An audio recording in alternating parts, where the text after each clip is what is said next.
Greetings to you, beautiful friends. It is I, D. Trussell, and you are listening to the Duncan Trussell Family Hour podcast. If this is your first time listening, we welcome you. And by we, I mean not only the buzzing swarm of hyperdimensional entities that make up my personality, but also the hyperdimensional entities that exist within the undiscovered chambers of the metaphysical mansion that you are currently residing within. I've got baby brain right now. Some serious damn sleep deprivation, so forgive me if I mumble or stumble or meander off course or meamble or do preambles or do unacceptable ambling and end up simpering, groaning, or placing extended spaces in between words as I try to summon language from my synaptic clefts, which seem to be a little low on whatever thought fuel they need to produce coherent sentences.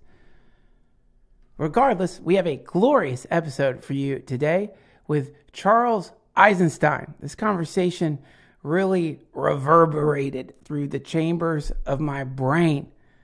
We're going to jump right into this episode, but first, some quick business. An eternal thank you to the wonder beings over at Robinhood.com. Robinhood's an investing app that lets you buy and sell stocks, ETFs, options, and cryptos, all commission-free.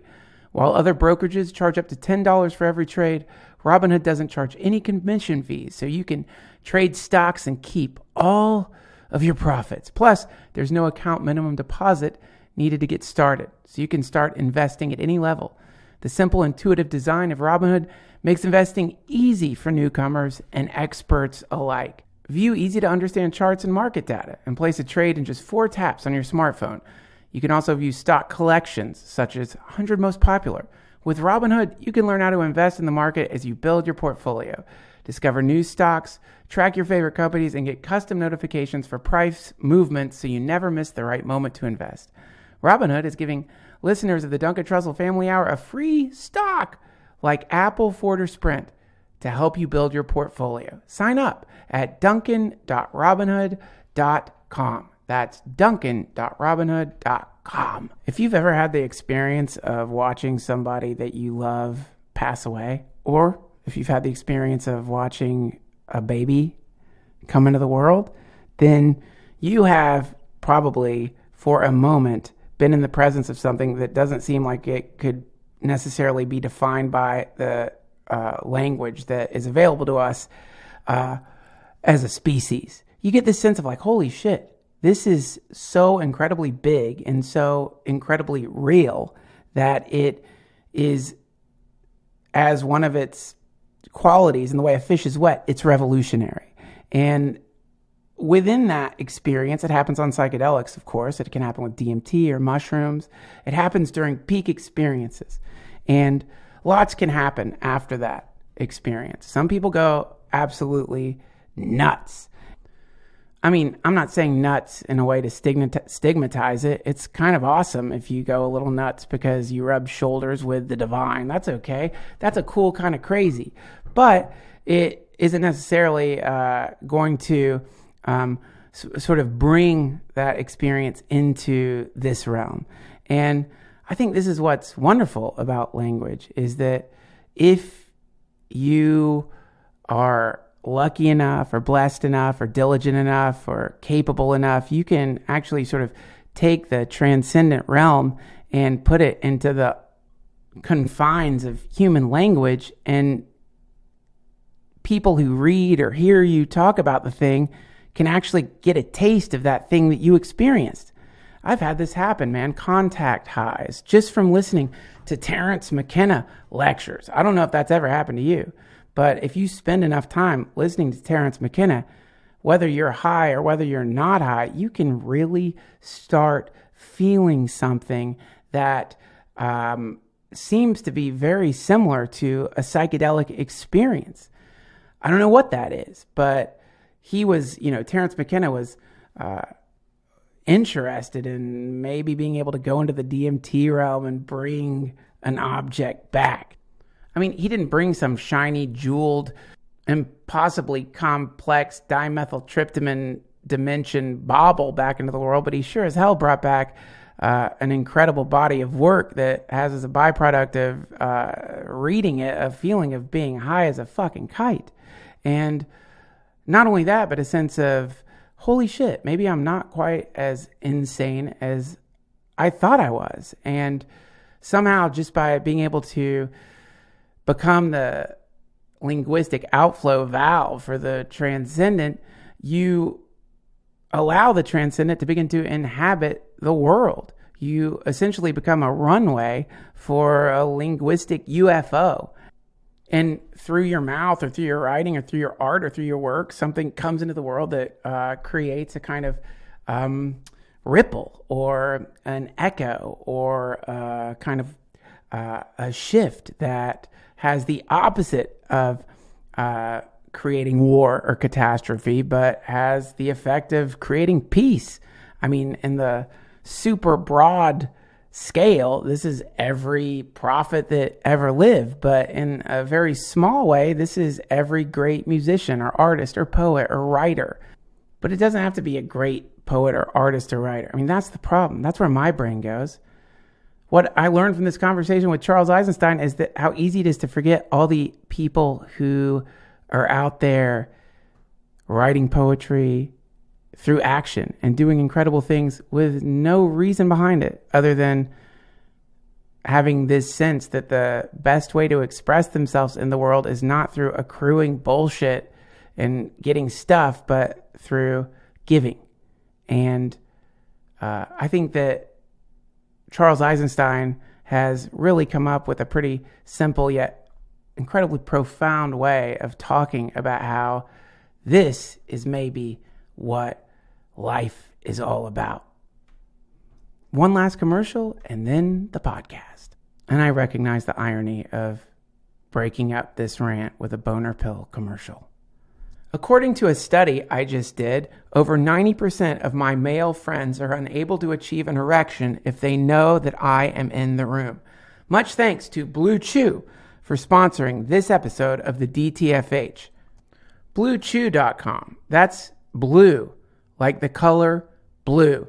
Blue Chew brings you the first chewable with the same FDA-approved active ingredients as Viagra and Cialis, so you know they work.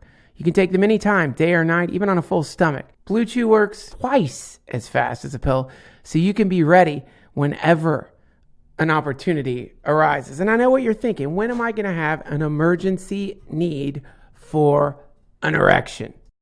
You can't imagine how many men find themselves in the presence of an angel or a succubus ready to hump. And because of the radiant glory or the sulfuric demonic power emanating from their velvet breasts, the men are not able to get it up. And how disappointing, not just for the men, but for the angels who wanted to be impregnated by a human man and spawn either the Christ, an antichrist, or just a very powerful baby.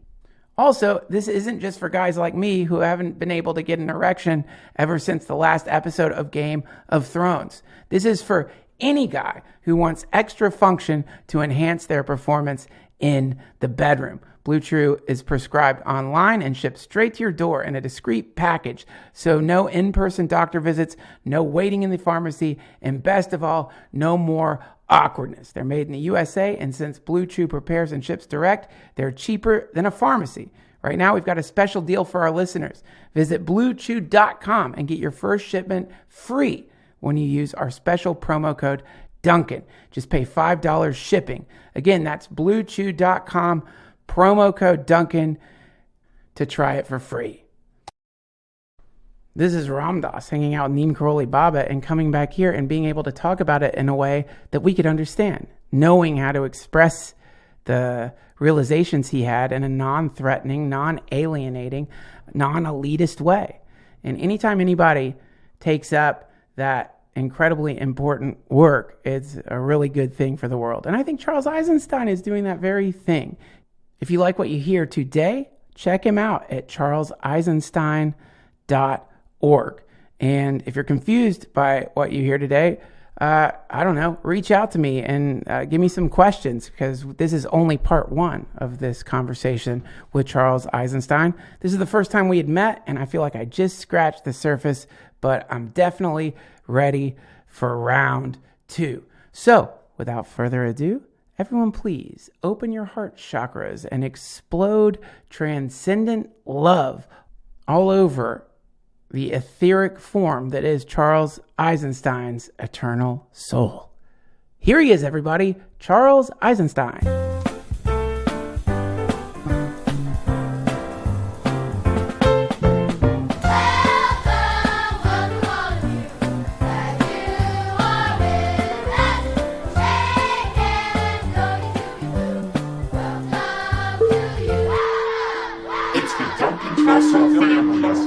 Charles, welcome to the DTFH. Thank you so much for coming on the show. Hey, thank you, Duncan. Happy to be here.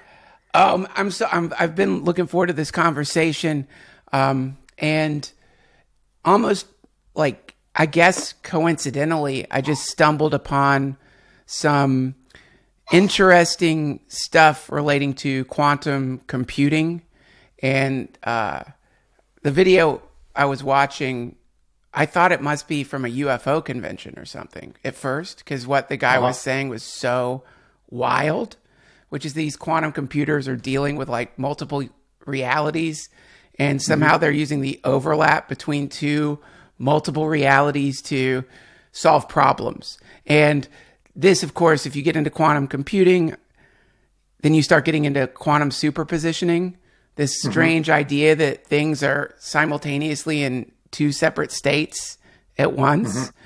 And to me, you seem like someone who is plugging into the other universe that we're not quite in yet, but could be in. The universe that tortures people like me, because you've sensed like, this is a possibility. And I wonder if you could start off by describing the differences between the potential world that you write about and talk about and the world that we keep hearing over and over again whenever we turn on the news. Yeah, that's an interesting way to frame it there, Duncan. I do often have the feeling that I'm describing something that is real, but that doesn't exist yet, which is kind of a paradox, because in the mythology that we live in, real and exists are the same thing. You know, in the world that we're used to, truth is the same as facts. Right. What's actually there. And so when I'm describing the world that could be, even though it doesn't exist yet, or even if maybe some part of myself, even not to mention other people, thinks that it's impossible and some idealistic pipe dream, I never have the feeling that I'm making it up. I have a feeling that I'm describing something that already exists. And it's almost like there's like multiple realities that, just like in quantum mechanics, that exist in a superposition of states. And whichever one comes into manifestation is the one that we communicate with or that we align with. So, yeah, one more thing I can say about that.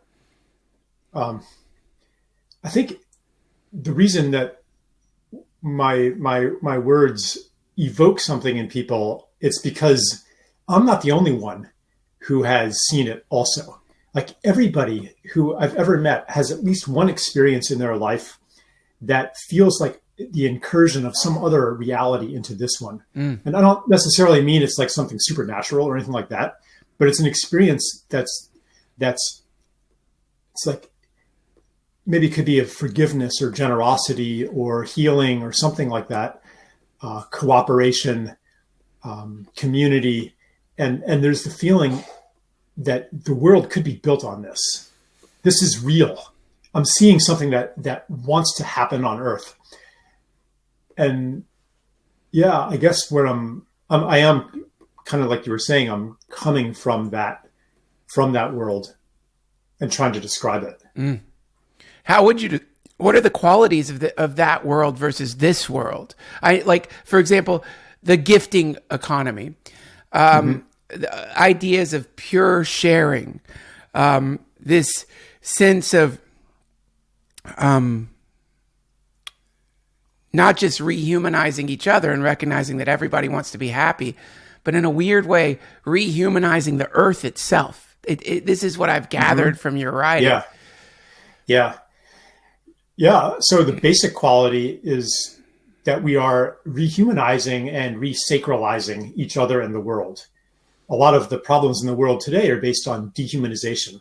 For example, racism is a fundamental kind of making somebody else less than what I am, a lesser being. Yes. But more subtly, any kind of judgment also makes somebody into less than fully human. Because you're saying, yeah, if I were you, Duncan, man, I wouldn't be doing that. I'd have a much more tidy beard if I were you. I would. You'd be right. Like this idea that I'm fundamentally separate from you. If I were in the totality of your circumstances, I wouldn't be a racist. I wouldn't be a greedy corporate executive. I wouldn't be X, Y, or Z. That is almost universal kind of dehumanization. And then, of course, seeing nature as just a bunch of stuff, something to be insulated from, or to be dominated or harnessed or exploited. That's also a reduction of the sacred into something that is valuable only for its use to myself or to us. So to rehumanize and resacralize is a profoundly different way of seeing the world. And it's not just a philosophy, but it also leads to different kinds of relationships to people, to land, to place, to community. And I mean, I guess that's still a bit abstract. I don't think it's that abstract. I think it's, the language. I was delighted when I took this plunge into studying superposition, only because the descriptions of this aspect of the universe are so weird that it made me feel less crazy, in the sense that when you say things like this, it makes me think, oh, this is a form of traveling. This is a form of moving through states of possibility. And the moment that I am looking at a tree with my baby and I'm telling the baby, that tree is alive. That tree loves you and has a spirit in it and loves you. It's like I pop into a different dimension temporarily that is different from the one that I have been taught to be in. I can't maintain that state, though. Another thing that has happened since I've had a baby is I've really lost my ability to be as much of a dick as was convenient, because anytime I find myself judging anyone, which is lots of fun, the idea keeps popping in my head that person has a mom who held them and loved them. And you're looking at them like they're furniture walking down the street or something. And it doesn't, and then it destroys the ability to create that space.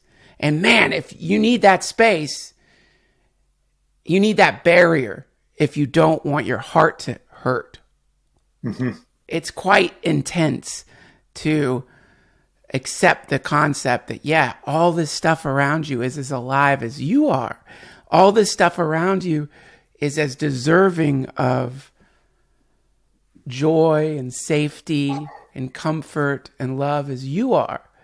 Wow, man, that hurts. That hurts. Do you think maybe that's the reason people are resistant to the sort of relationship with the universe that you are so good at articulating? Yeah, maybe because, like you're saying, when we open up to that, the level of suffering out there becomes intolerable. Also, it makes life in the matrix less tolerable too, because the whole system that we live in only makes sense in separation.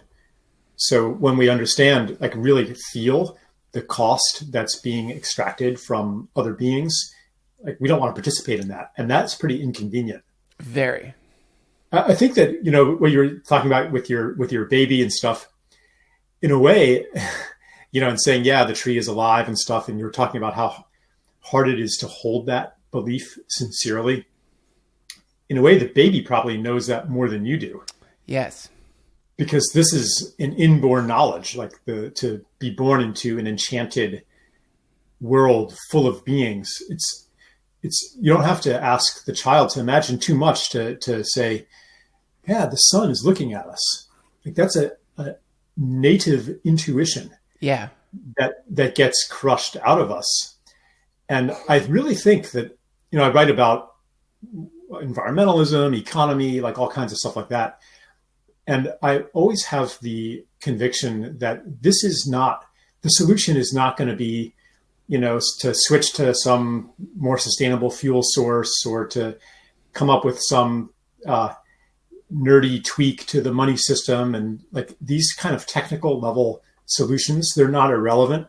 But unless the revolution goes down to this level of seeing the world as alive and sacred, then nothing's going to work. Like the revolution we're being invited into by the multiple crises of our time goes all the way down to that level that you might call spiritual or whatever. But it's like everything is going to change down to the depths, or nothing really is going to change. Well, I mean, based on every single bit of data that is being shown to us right now, something is going to change. It's just, I don't think the change is going to be as pleasant or as, it seems like there's like a catastrophic, it seems like it's the difference between fusion and fission, or sort of like, our society is at the brink of either just being completely fragmented in a kind of apocalyptic, catastrophic way, or fusing together, which is where we're already at. I mean, this is why I thought it was so cool. I was reading this stuff about superposition, and maybe in my lack of understanding about it, I'm turning it into something it's not. But this idea of like simultaneously being two things at once, the apocalypse and rebirth, the Garden of Eden and hell, all of these things happening sort of simultaneously. And what you're saying is something that I have thought, which is if there were to be a revolution, a real revolution, one that was completely unstoppable, it would happen inside of every single individual's heart. And it would be a shift in perception that would be impossible for any kind of power or principality to reverse. For example, if suddenly everyone started seeing a mountain that for whatever reason was invisible to us, it doesn't matter if there were people saying, no, that mountain's not there. You're wrong. It's clearly there. We can see it clearly. And even though there might be people who make a great deal of profit from ignorance, if the ignorance fades away, they have no method for extracting energy in the way that they currently are. Because this is how are you going to like create a good, strong, functioning economy based on getting people to work for you and you pay them less, and then the CEOs get 1,000 times more, and then there's certain people get 1,000 times more, and in it you kind of justify the starvation based on a sense of like, well, they probably brought it on themselves. How are you going to do that if the person is your hand? No one has ever looked at their hand when it's bleeding because they cut it and been like, well, it's my hand's problem. Right. I guess it sucks. It's stupid. Cut itself on a knife. Dumb hand. Not my problem. Right. Now I'm up here in my head. I don't have to worry about that. Yep. So that's how close we are, I think, to paradise. It's just that shift. And the moment that happens, I suppose in some ways it is an apocalypse. That is an apocalypse in its own right, isn't it? Mm-hmm. Yeah, I love that analogy. And how it illustrates the changes that come to us when we start seeing others as not really separate, but as understanding, the rainforest, if that gets cut down, that hurts me too. If there are people being locked up in prison or being bombed and droned and walled off, et cetera, that's hurting me too. But it's more than that. It's not just that, like, it's not just some self-interested rational calculation that, oh, I guess we'd better save the whales because if we don't, bad things will happen to us. It's just like, I have children too. And I'm not saying, well, I better feed and protect and take good care of my son. Otherwise bad things will happen to me. And I'm sure you're the same, you're not, it's that right. your being has expanded to include your son, is it, or daughter? Son. Yeah. So your being includes your son now. If he's happy, you're happy. That's right. If he's unhappy, there's a part of you that cannot be completely happy. You're not just you, the separate individual anymore. And I think that something analogous is going on with us, with our relationship to the rest of life. I'm not even sure if I'd like to use the term environment, which makes it into this kind of passive thing that environs us. But it's like the rest of life and the rest of this planet and this cosmos even. When we fall in love with these other beings and this vast being we call Earth, then the question no longer is, are we going to survive or not if we continue the fossil fuel economy or whatever we're talking about? That's not the right question. The question is, are we contributing to the flourishing of life? What part are we playing? What do we want to be? What world do we want to live in? Right. How do we take care of the world that we love? So it's a revolution of love, not of more enlightened self-interest. Ah, cool. That's cool. It's hard though. I mean, this is hard. Our language is it's based on self-interest. So much of our very language is based on an economy that's an economy of self-interest. And this brings me to something I wanted to talk with you about, which is debt forgiveness. And it's an idea that's floating around right now, along with universal basic income. Mm-hmm. This concept of like, look, what if we just let go of debt? What if we just forget it? It's gone. No more debt. Everyone's out of debt now. And people, if you think stuff is owed to you, well, you're out of debt, but you're not going to get what you thought was owed to you. It's sort of complete reset. And I wonder if you could talk about that a little bit. Yeah, I'd love to. It's like, don't get me started. But you got me started, so Good. I'll say a few things about it. So that idea that we could just cancel all debts, that is a really good starting point, because it makes debt into something that we understand to be a human creation, a story. It doesn't exist in physical reality. It only has the power that we give it to. And we could rewrite that story. It's not like this, whatever the $20 trillion debt, as if it's this unalterable thing. But once we go there, then the question becomes, okay, how do we want to rewrite that story?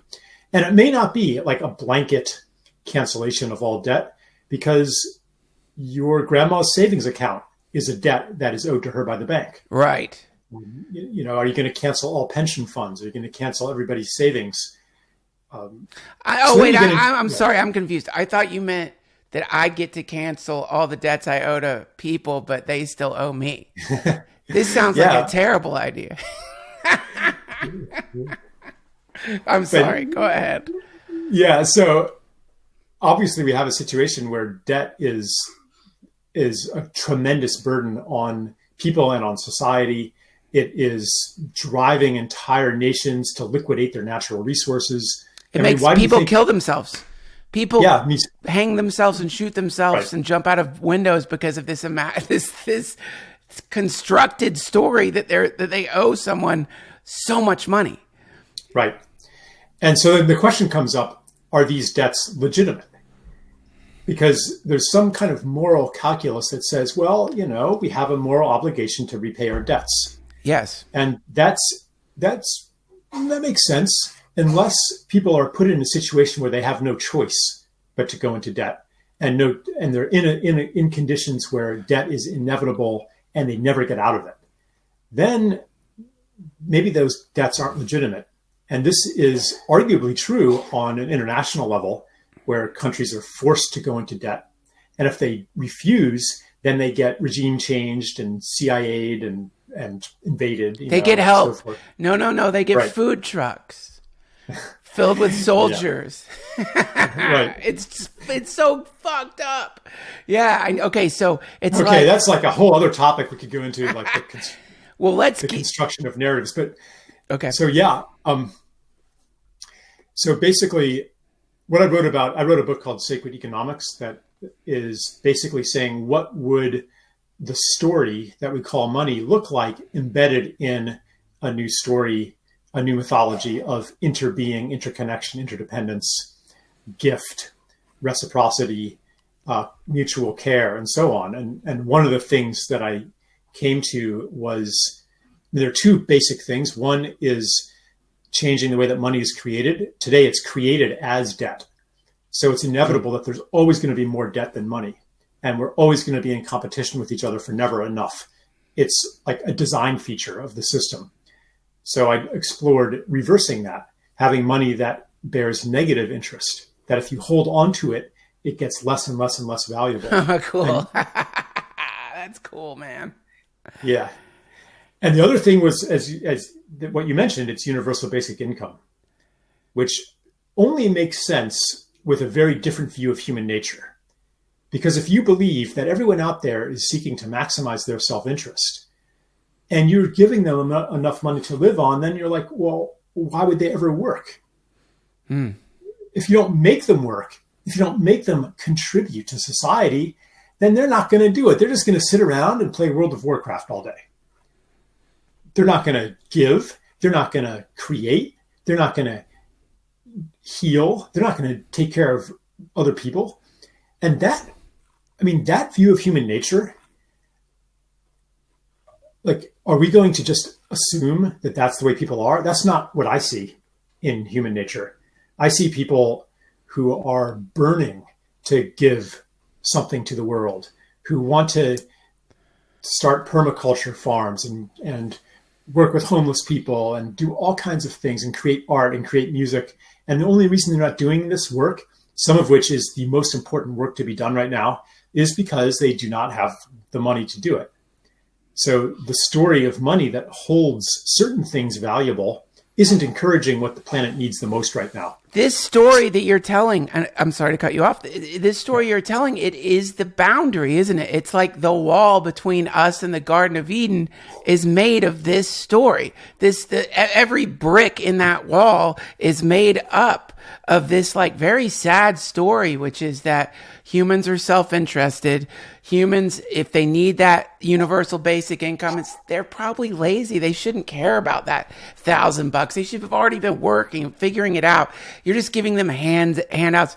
It's going to poison them. It's the last thing you should do to someone. The best thing for a person is to face the cruel, hard world and become someone strong like I did, because I was down in the dirt. I was fucking roaches were crawling. I have a story that's really good based on me pulling myself out of the dirt. And it's bullshit. But if I'm drunk enough or if I'm feeling really sanctimonious, then I can plug into that story and produce a situation where I don't have to feel bad for people who aren't doing okay right now. Because I can think, well, I did it. If I could do it, anybody can. And this is the shittiest feeling. So please continue. Sorry, I love what you're saying. I love what you're saying. I'm imagining you, in the dirt, in the roaches and stuff. And the moment before that change happened, you were probably feeling completely despairing and completely helpless. And I'm curious, like, what changed? Was it something that you did, or was it something that happened to you? Oh, it was a series. It was good luck. It was privilege. It was, a lot of like various things intersected, love of the universe, good friends. And these things led to some form of success. But the reality of it is that when I was there and when I'm here, there wasn't much of an internal. I still feel kind of the same. It's like the balm of success. It really, I don't know. It didn't do much. But to get into this idea of sharing, I'm assuming you go to Burning Man. I was there once. And they have this gifting economy. And you can only buy ice and coffee there. I see you kind of rolling your eyes a little bit. Do you think it's like it doesn't fit in with your idea of it? No, I'm not rolling my eyes. I appreciate the beauty of Burning Man and the ideal towards which it strives, and the compromises and imperfections of it. Oh yeah, imperfections galore. And by the way, I hope that I didn't make you feel bad for rolling your eyes. It's almost no, I don't mind. Okay, cool. It's all good. But okay, so let's just imagine instead of that it's some like utopia, let's imagine it's a Renaissance fair where you get to pretend you're in a utopia. But still within it there's this chance to give something to someone with no expectation of return. And people are giving you stuff with no expectation of return. And right away, it produces this very interesting mirror, which is shame. If people give me stuff, I feel this sense of, oh, thank you. I mean, you shouldn't have. I just don't. And when you give people stuff and they overreact, or you can see this lifetime of conditioning based on this sense. If you give me something, I'm now in your debt. I owe you something back in some way or another. Or if I give you something, you owe me something back. And it completely reduces, if not annihilates, this basic joyful feeling when that kind of transfer happens with truly no expectation of return. It's the craziest feeling ever.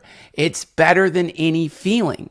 And what's really sad about it is that it seems like the way things are supposed to be. It reminds me of when you see those depressing videos of when it snows in the polar bear part in the zoo, and the polar bear comes out and it gets to be in snow. He gets to be in snow that he was supposed to be in, and suddenly you see him joy, delight, rolling around in this stuff.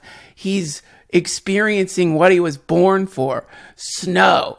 No big deal for a regular polar bear, but a polar bear in a zoo, it's going to be one of the best days of his life. Similarly, when you put a person in a situation where they could just give with no expectation of getting anything back, that person almost instantly, at least this person, feels like this is what I was supposed to do all my life. This is what we were born for. To give to each other, to just give, to just outflow and not inflow. And that is why I love Burning Man. Even if all the other stuff surrounding it, it's one of the only things that's ever really given me that experience outside of having a child. Yeah. No, I think Burning Man really can be really powerful in introducing that new data point that doesn't fit the story that we've grown up in and the world that we are immersed in usually. I feel it too. Like when I'm in that kind of situation of just universal generosity, I have a feeling of safety, of liberty, that it's okay to give. It's okay not to guard. It's okay not to hoard. It's okay not to control, because nobody else is either. And I'll be okay. Yeah. If I give away everything, I'll be fine, because everybody's going to be doing the same thing and giving to me too. And if I'm in need, somebody will pick up on that and they will meet my need. So this is the thing, the system of scarcity that we have in the world.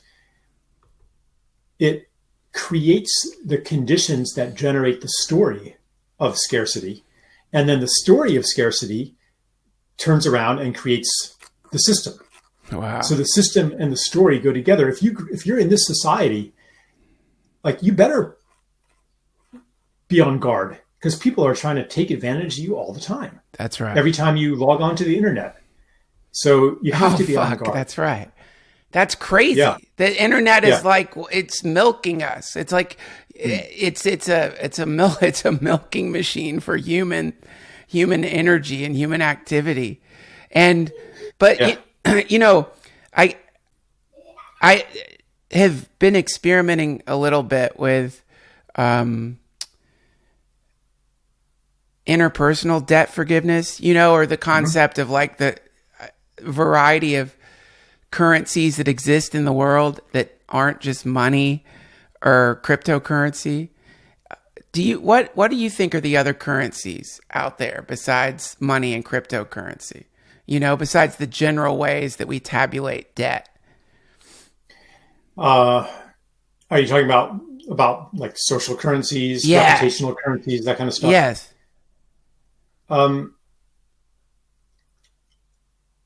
I'm a little wary of attempts to make those things into currency or into something like money in the sense of something that can be counted and quantified and exchanged, because the reduction of relationship and nature and the experience of life into numbers, I think, is part of the problem. No, this is an exercise. This to me is one of the ways for people who maybe seem a little confused or supremely skeptical or even offended by the notion of universal basic income or debt forgiveness, who think this is an unnatural state. It doesn't work like that. One of the tricks is, okay, but I want you to start keeping track of the currency of love in your family. And I want you to start writing down every time you give the baby food. And I want you to start writing down every time you call someone in your family back and listen to them talk about Trump for 30 minutes. And I want you to start making little debt charts on how much people owe you for what you think you're giving them. And if your reaction is right, it's disgusting. I mean, if like because those things are already written onto the ledger of the heart. You don't need to keep track of them. Well, there is no heart ledger. This is the thing, when I've started like looking at my own patterns that are not conducive to a happy family, they all are rooted in a ledger that is non-existent. They're all rooted in a sense of like this. And I used to believe this shit. A relationship is that like deposits and withdrawals. You've got to deposit a certain amount of love.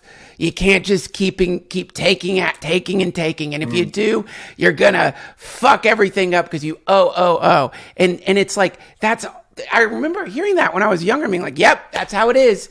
This person, explains why I don't like so-and-so, because they are deeply in love debt to me, because boy, have I been given to them. And it's bullshit. And so that's why I mentioned it to you, just because I think I agree with.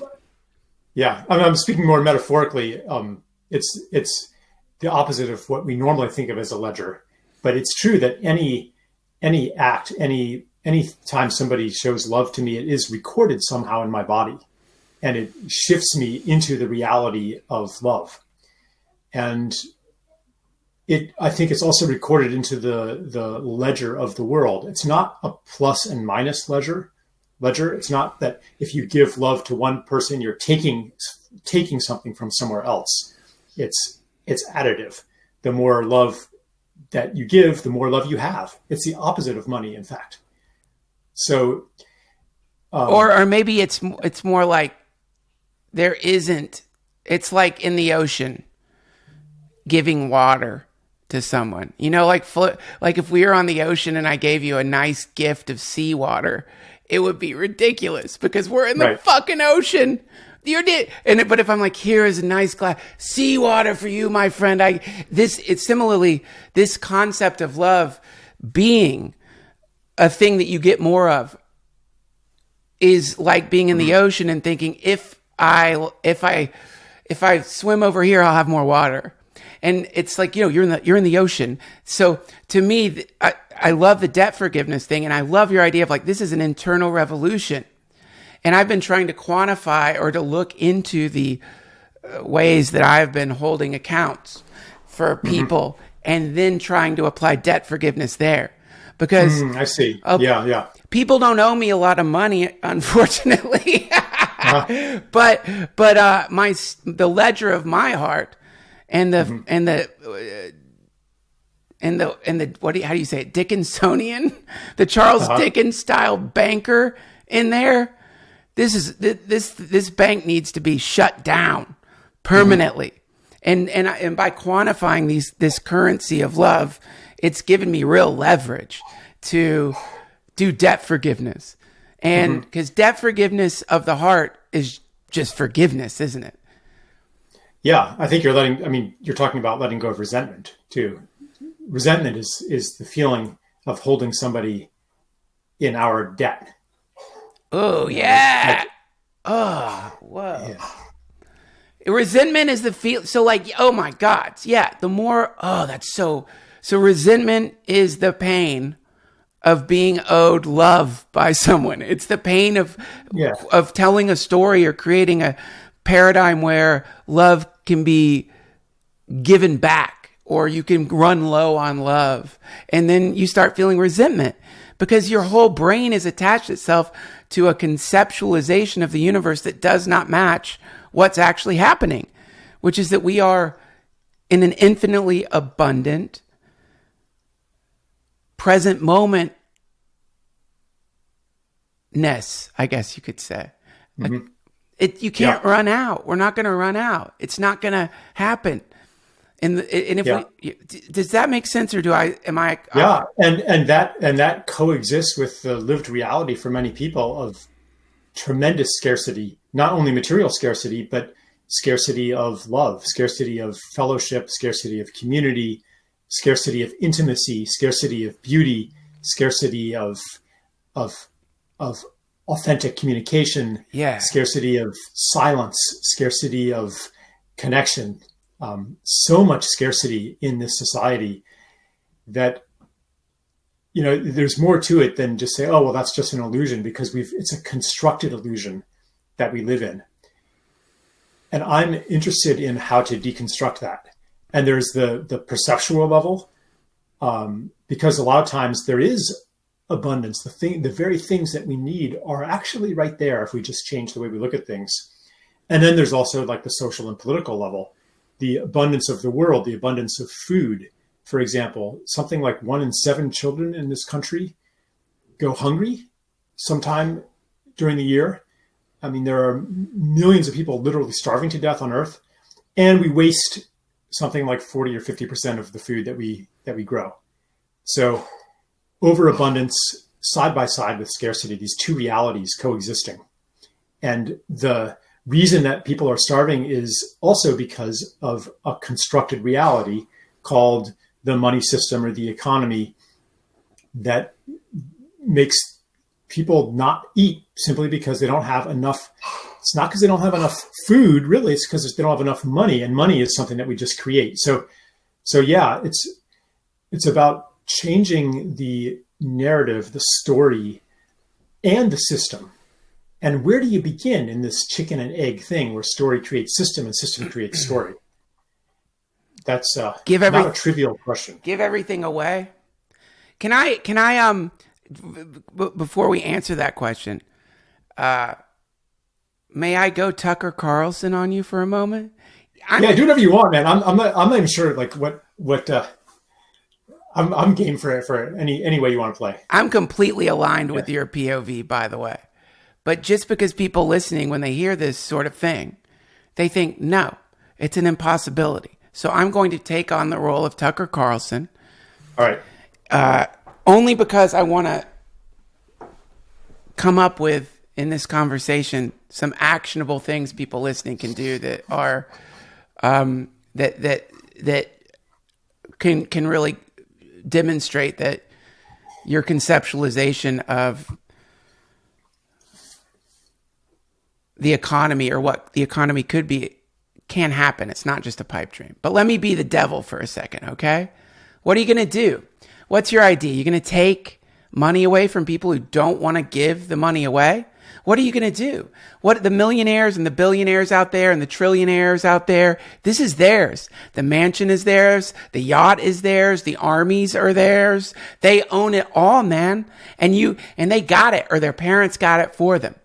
And if you're suggesting that they're supposed to forgive debts, money that they loaned, trusting they would get it back, then what's the difference between that and just outright theft? What's the difference between? Isn't this just a sort of hippified way of rationalizing stealing from the rich and redistributing the wealth to the poor?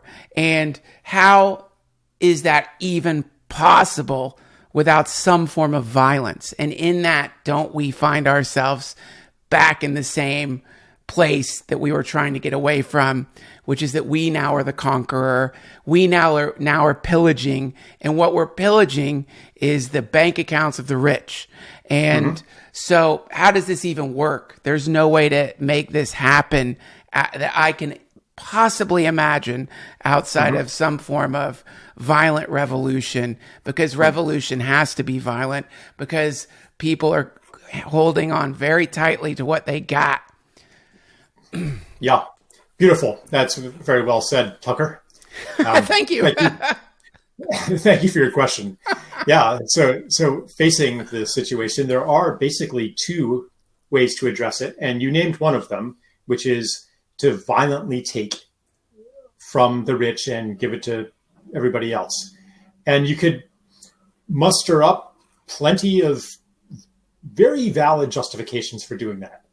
Going back to the origin of wealth and the way that it's maintained and justice and so on and so forth. And these people don't really deserve that much. And they're only able to make that much because of a social contract that allows them to engage in commerce and that enforces property rights. And they should be compensating the polity for the maintenance of this social contract, et cetera, et cetera. If they don't want to let go of it, then we're going to have to take it by force, or if not outright violence, the imposition of political will upon these people against their will. And that is conventional political thinking. But there's another piece that needs to be in the mix, because if we rest our hopes on the violent overthrow of the ruling classes, sooner or later, I think we end up in despair, because the fact is that the ruling classes, as Tucker was saying there, have more guns, more money, obviously, more media, the surveillance state, the propaganda machine, et cetera, et cetera. Like, how are we going to overcome them at their own game? So the other piece that's essential is to understand that the millionaires, billionaires, and trillionaires, as you put it, aren't actually benefiting in the way that we think they are. That the system is not working for them either. And that this vast pile of wealth that goes way beyond any conceivable material need is a compensation for what they're actually missing in life. What are they missing in life? Yeah, and if you're coming to them with the knowledge that what I want is for you to be happier, what I want is a better world for you, not what I want is to take something from you and make do with less, but I want a better world that you'll be happier too. And how do you know what that looks like? Go to Senegal, go to like some remote place where people are in joy. Even places that have been affected horrendously by war and strife and economic extraction, there's a lot more joy there than you'll find in the wealthy enclaves of America, where suicide and depression and opioid addiction are sky high. Right. There's something not working for anybody, not even the 1%. And if we do not accept that and understand that, then we will have no other option but war against the rich. But when we understand that it's not working for them either, all right, then there's no enemy. I got you. And yeah, and then like it takes skill to speak to that part of them. To speak to that part of them, you have to actually see it. See the part of them that wants a more beautiful world, that wants to be in the gift, that wants to contribute to something meaningful. You have to see it. And to see it, you have to look for it. And to look for it, you have to put down the fog of judgments that prevent you from seeing that divine piece, that magnificent human being in front of you. Yeah. And to put down the judgments, that requires healing of trauma, because the judgments are the external lens that's part of an experience of. So yeah, inner and outer, they all need to change at once. Holy shit. That's crazy. It requires healing of trauma. So it's you're saying that the revolution, or this thing that you're talking about, starts with healing your personal trauma. It starts with getting in there and finding where the trauma is, and then from that there'll be a natural reduction of the judgments for others, and then in that the separation, the density of the separation maybe will become it'll seem less dense. Yeah, I wouldn't necessarily say it starts with that. I don't want to, lead us to trauma fundamentalism, where it's all about trauma, but it's an important piece. It's an important piece for sure. I'm sorry, I have to stop you. Is that a concept, trauma fundamentalism? No, I just made it up. I wouldn't, That's awesome. but everybody's like, here's the thing. Here's the one thing, and if we change this one thing, then everything will change. And I got you. That's me. I want that. That's because I like easy things. So if anytime you can find the one thing, it's fantastic. But, okay, keep going. Sorry about that. That's cool though. Well, yeah. So that's just an example of how the inner and the outer are so intimately entwined, and how you cannot separate personal healing, relational healing, community healing from political and ecological healing. They all go together. They're all part of the same movement. Right. And that means that as an activist, you have to, you can understand that maybe one person's working on the level of government policy or trying to save a forest from being cut down, and somebody else is doing, I don't know, men's work, or community healing, or working one-on-one with people. And to understand that we are all allies in the same thing, serving the same thing, that creates solidarity, and it liberates people to exercise their unique gift in their unique way, understanding that really everything is a political act. When you understand that the only hope lies in ending the war on the other, which could take the form of the war against the rich, the war against the corporations. This seems actionable. This seems like it seems like the kind of thing, if people were to start experimenting in small ways with this, it could build up some kind of momentum.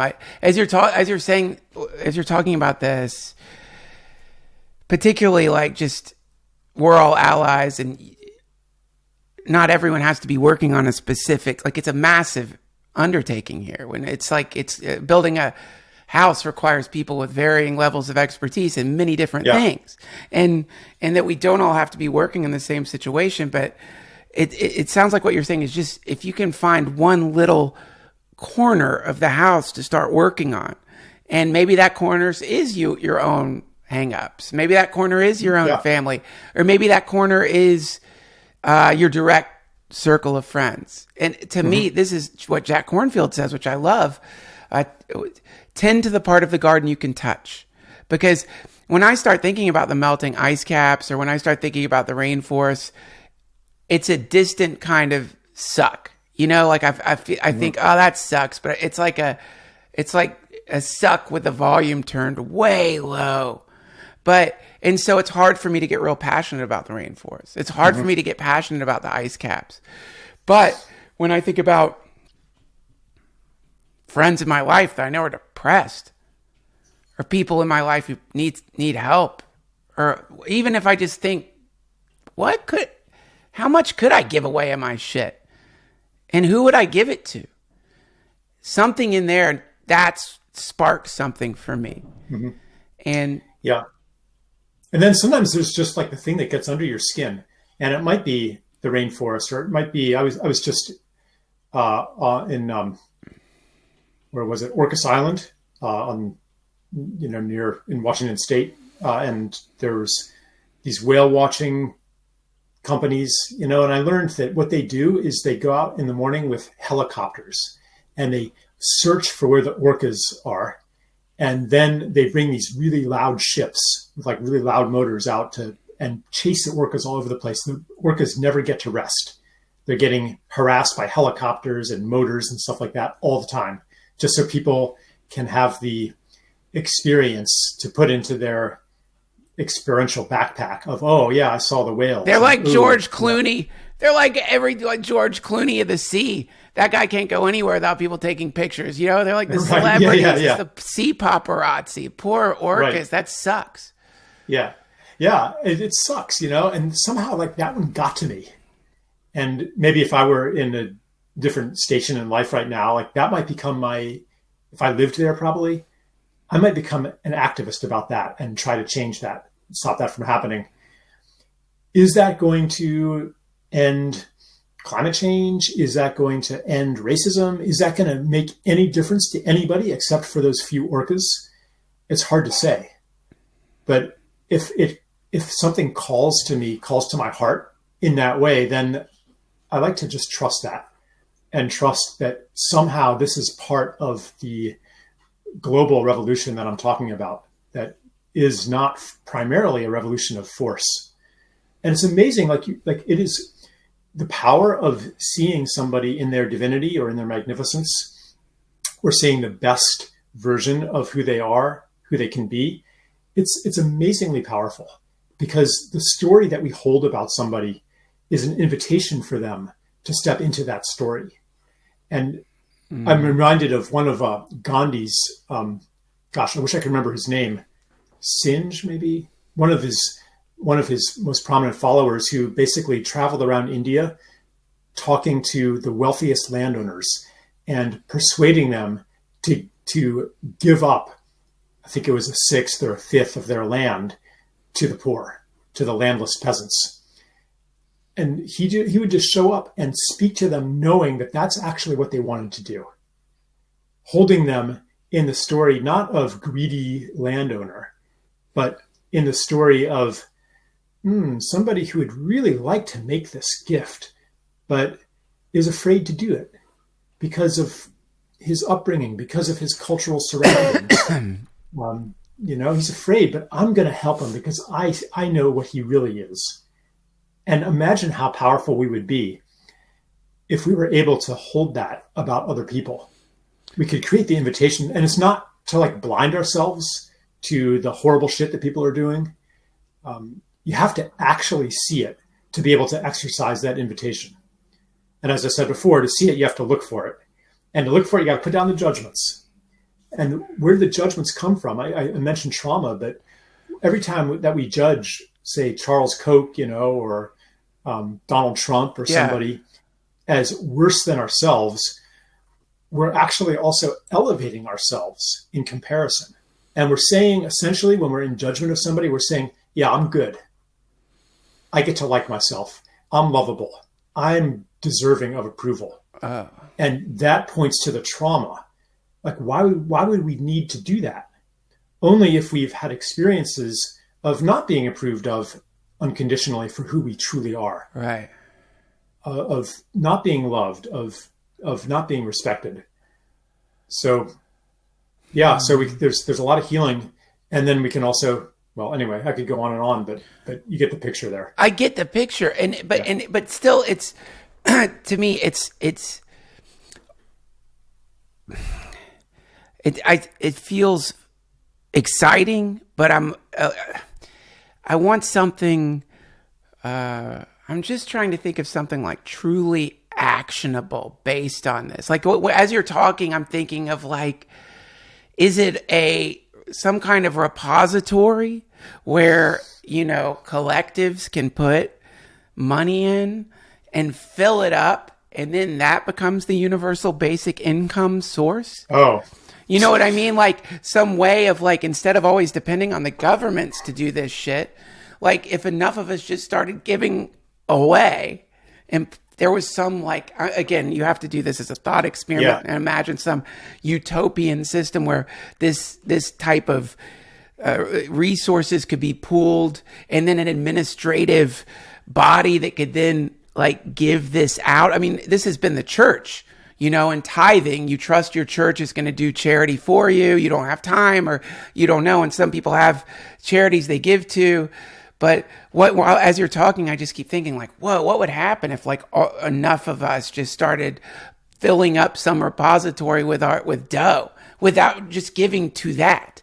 And then there was a way to like dispense that so that people started getting checks, and it wasn't based on the state. And in that, this kind of weird, in a dream, this weird revolution does start happening, which is that if we start equalizing or balancing where there are imbalances in this particular way, then it seems like it would naturally begin to lessen the potency and the control factors that allow the exploitive elements of our society to continue to solidify this type of hellscape that we call modern life.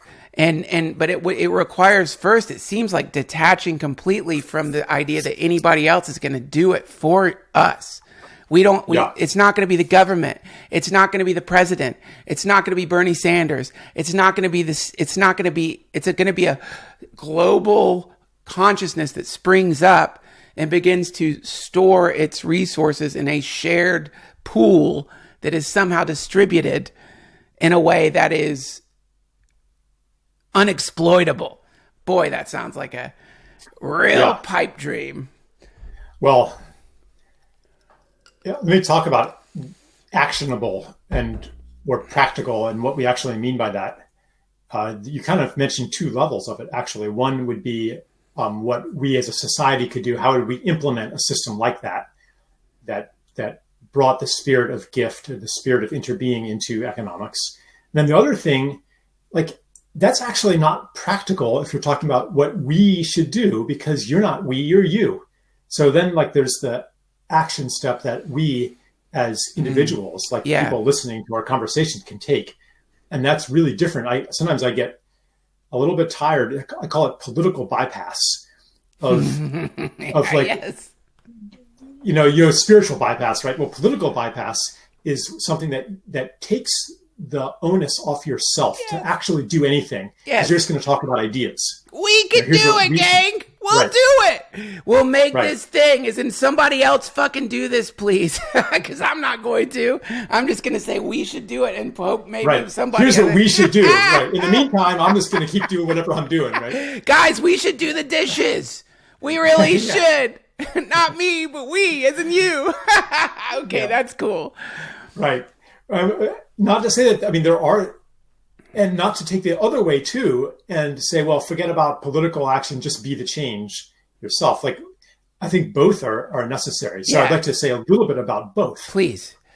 Starting on the collective level, basically the way I see it working is starting with massive debt cancellation, or actually it's more of a debtor's bailout.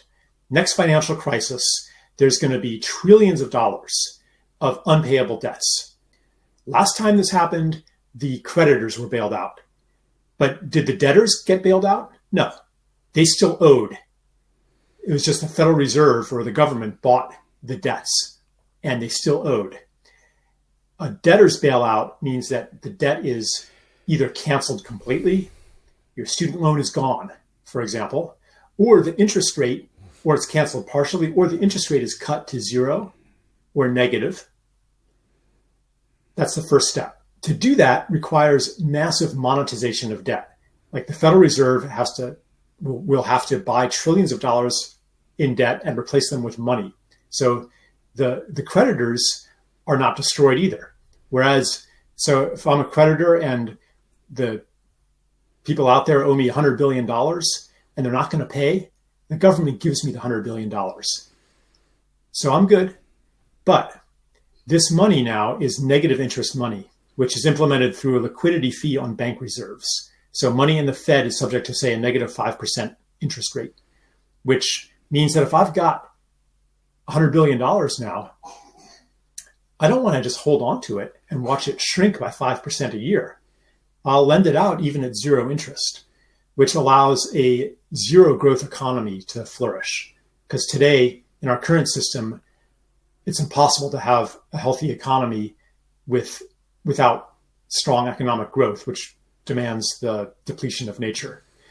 Anyway, that's a whole other thread. But to say, so the money money is subject to a negative interest rate, trillions and trillions of dollars of newly created base money subject to a negative interest rate. That's what funds the universal basic income. Wow. So it all kind of goes together. Why though? Who's going to do that? How do we make that happen? I can't imagine that happening. Like, how does that seems like, I'm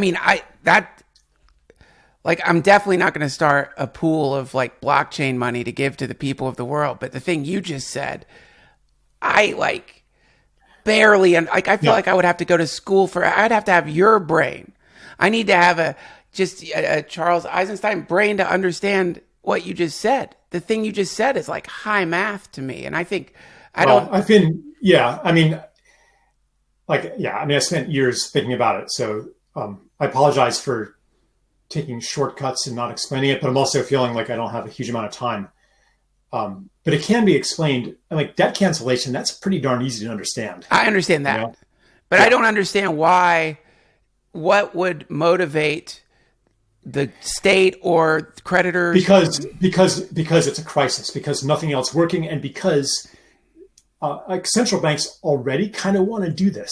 Because monetary policy is not working anymore. For it to work, they have to be able to go below zero. So there's reasons. This is not an unknown concept in central banking circles that I'm talking about. So it already kind of wants to happen because it's the only way to allow a steady state or degrowth economy to function. So they're like people who are, the cognoscenti will understand what I'm talking about. The barrier to overcome is that it is not in the interests of the rich. They are going. It's like inflation. If interest rates are negative, then you can no longer become richer and richer merely by owning money. Yeah, I mean, to me, it seems like there needs to be political will. Political will, or like to me, it goes back to a general sense of like, look, you guys have to let the steam out of the pressure cooker, and if you think that you can keep sucking the dough in and not giving any of it back, and that people are just going to like walk around like that's cool. Look at what's happening in Paris. Look at the yellow vests. Look at what happens. This shit will break out. And to me, that's the reason behind it is like, there's way more of us than you. And that's the bottom line. Eventually, people are going to blow, man. You can't suck it all in and then expect people to be like, oh yeah, it's just fair, man. The game's fair. Because the game, people will start seeing that it's, and right now you could see it's not fair, but when it gets to more and more extreme levels, then it becomes so apparent that, okay, sure, well, maybe we're not supposed to violently take their shit, but the reality of it is they're violently keeping us away from what we should have. So someone's going to fight back, and I don't want that to happen. But maybe we can bring it down to someone listening right now who wants to be part of this sort of unfolding into a new reality, into the part of the multiverse where we are experiencing not a slow shift, even though that may be it, but in our own personal lives, you can experience a dramatic, radical revolution.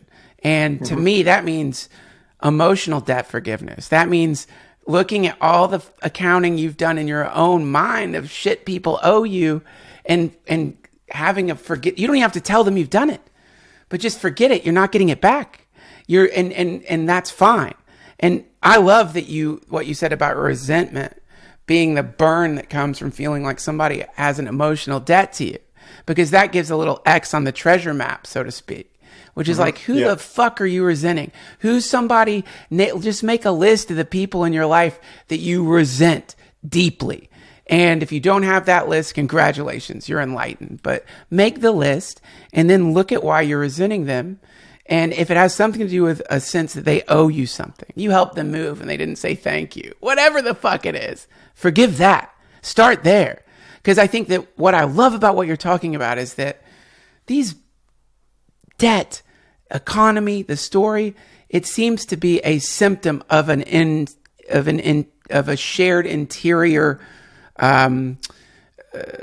resentment. Like all of our individual resentments have gathered together and formed this massive shadow, the gestalt, the reflection of all of our interior resentments. Debt, the Federal Reserve, the national debt, all of this stuff is actually just a reflection of the sum total of all of us thinking somebody owes us something. It's like, how the fuck can I suggest that the Federal Reserve forgive all debts when I'm still pissed at my brother? Right. you're not living in the universe in which that is even possible. Yes, right. Right. Yeah. And this gets back to the quantum reality shift. And there is this mystical level of it that I am just going to put out there without scientific proof, which is that any act that we commit that is aligned with a different world than the one we live in helps bring that world into alignment with the choice that we've made. And this is this mysterious, intimate connection between the inner and the outer. So if we are if we forgive, if we are generous, if we are able to see others that way and act from that place, then we're basically making a declaration to the universe, or a prayer saying, here's the world that I want to live in. And it's not just an idea I have. I'm willing to commit to it through my actions. Yeah. Even when I'm afraid to do it. And I think that ultimately when enough people do that, we're going to kind of vibrate the world into alignment with those choices. I think it's a migration. I think it's a multiverse migration. Listen, don't worry about saying things that aren't scientific, by the way, because I can spew it, man. It's a multiverse migration. I think we're living in a universe, a world, a society where there's a specific type of density that is completely unappealing to what it is. It was antithetical to what it is to be alive and to be a human and to be part of nature. But we're in it right now. I don't know how we got here, but we're here. We're here. Mm-hmm. If you're listening to this, you're in it with us. We're here. But I think we can migrate. And I think that, we see birds migrate all the time. How do they know where they're going? What are they doing? What is that? But similarly, I think, and I know this sounds so insane, we can migrate between these multiverses. And right now, there is a world, there is a human society that did it, that pushed past the boundary created instinctually or over time, or, something that was cobbled together by consciously nefarious people, but mostly unconscious people who are just scared.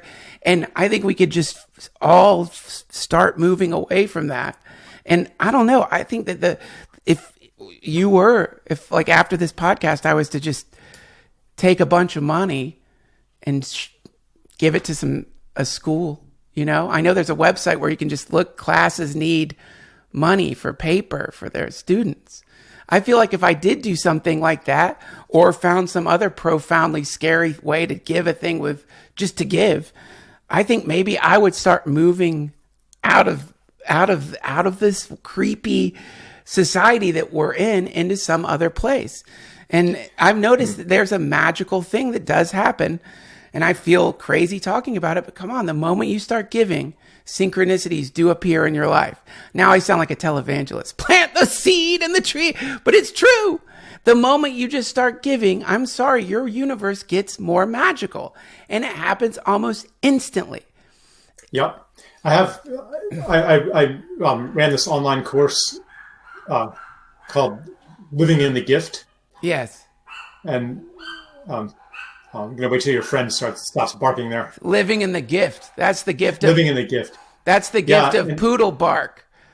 And one of the things, so one of the themes that came up was exactly what you're saying. I suggested people do something generous that's a little out of the ordinary of their normal flow of generosity, because actually all of us are very much in gift all the time, right, whether we realize it or not, but something a little bit, not normal. And people had some amazing experiences of synchronicity that followed that. And I think that it happens because in giving, there's a release of control. When you release control, then another order of things, another intelligence that's not based on what you can make happen comes up. So it creates the release of control allows space for synchronicities to emerge. Wow. And it comes from an orientation. Like the starting point might not be to, send a whole bunch of money to the school. The starting point is an orientation and a recognition of a willingness to take that next step into gift.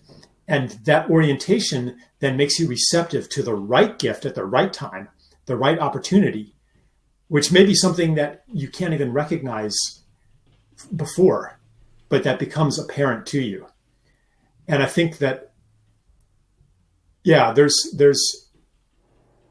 no formula to doing this. And that's why I can't say, if someone says, well, where do you think I should give my money, Charles? I'm like, what speaks to you? Yeah. What calls to your care? Right. Because the listening organ called the heart will orient you toward the best application of whatever gifts that you have. So that's the orientation. And then to be able to awaken it in others. Like you talked about forgiveness. And my thought is, well, why? Why should you forgive other people and let go of resentment? Give me a practical reason. Because the goal of all of this is not that you get to be a good person now. There's like, why are we doing this? There's a reason. Yeah. That is mostly invisible. That answers that question. But it's not that you'll benefit in any way. Where is it? Oh, wow. But yeah, really practical here. Like, why should I forgive? Because it hurts, man. It hurts. It fucking hurts to be angry.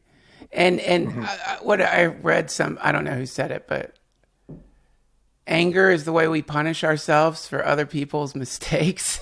Right.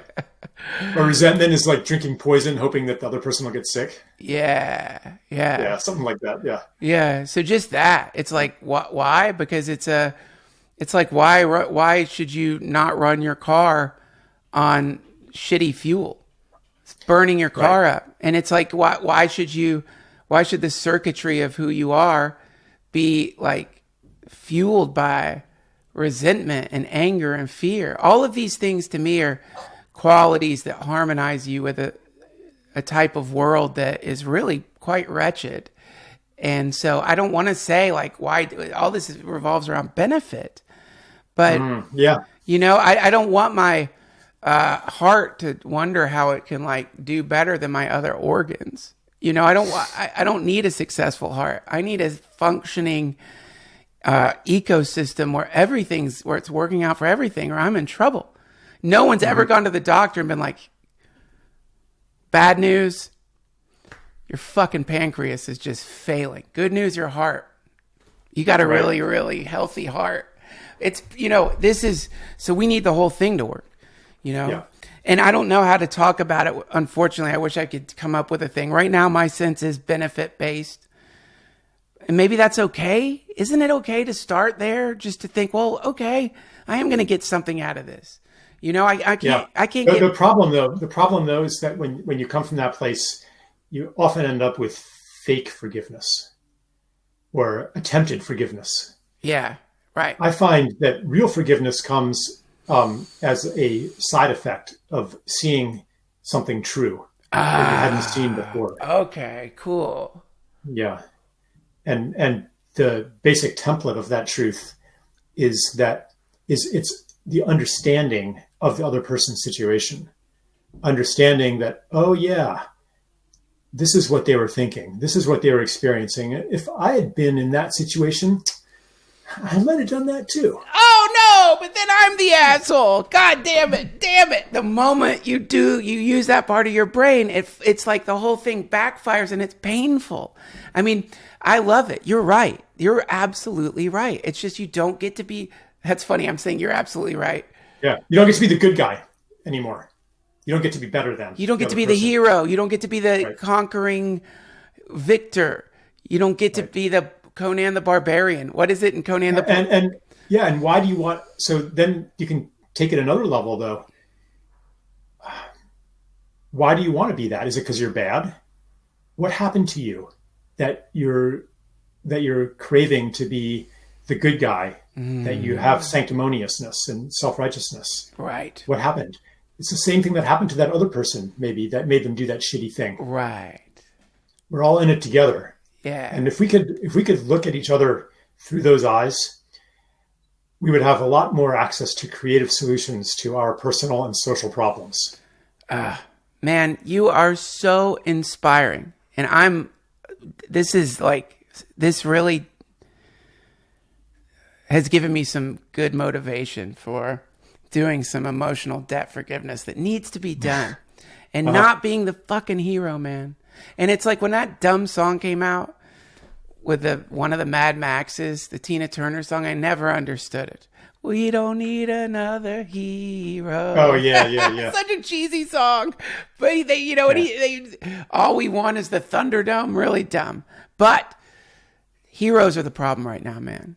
Mm-hmm. And we don't, and it's really messing everything up.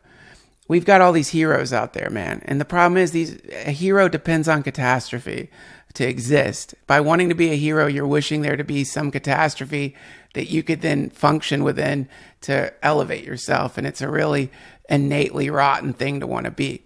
So, I think surrendering the concept of wanting to be a hero or understanding why we want that in our lives. Yeah. Why do we feel that starved that we want to be a hero in the world? Yes, and to ask that question without an agenda of blame or guilt, and I'm going to, uncover this bad thing about myself, but with real gentleness. When we ask ourselves that, when we ask other people that too, when we ask them, why did you do that thing? Help me to understand, and to really mean it. Not as an attack, but that's so good. Yeah, I want understanding so that I can change the conditions. It's the opposite of Superman. It's like we all need to go into phone booths and walk out in normal clothes. Yeah, it's true. Like what we need now is not heroes so much as warriors. In the layout of Moore and Gillette, they talk about the male archetypes of the warrior, magician, lover, and king. The hero is the immature version of the warrior. It's a boy archetype. And the hero's journey ends with, I did it, Look at me, Luke Skywalker getting the medal in front of the, And that's a valid archetype and it's part of the process. But what we need in this world is people who do not need to get the recognition. They'll settle for the world changing. They'll settle for healing, even if they're never even recognized. That takes courage. Whoa. That's a warrior. Whoa. He doesn't need the glory. He's past that. Wow. Yeah. Okay. Thank you very much for your time today. I really appreciate it. And thank you so much for the work that you're doing in the world. If I had a medal to give, I would give it to you, whether you like it or not. You can have all my medals. Yeah. Thank you so much. Cool. How can people find you? CharlesEisenstein.org. Great. Yeah, where they can. That was Charles Eisenstein, everybody. If you enjoy the DTFH, do me a favor. Support our sponsors. Order some boner pills and get some stocks. And subscribe to us on iTunes, won't you? And if you would like to hear some extra rambling opening monologues, no commercials, just me yapping, this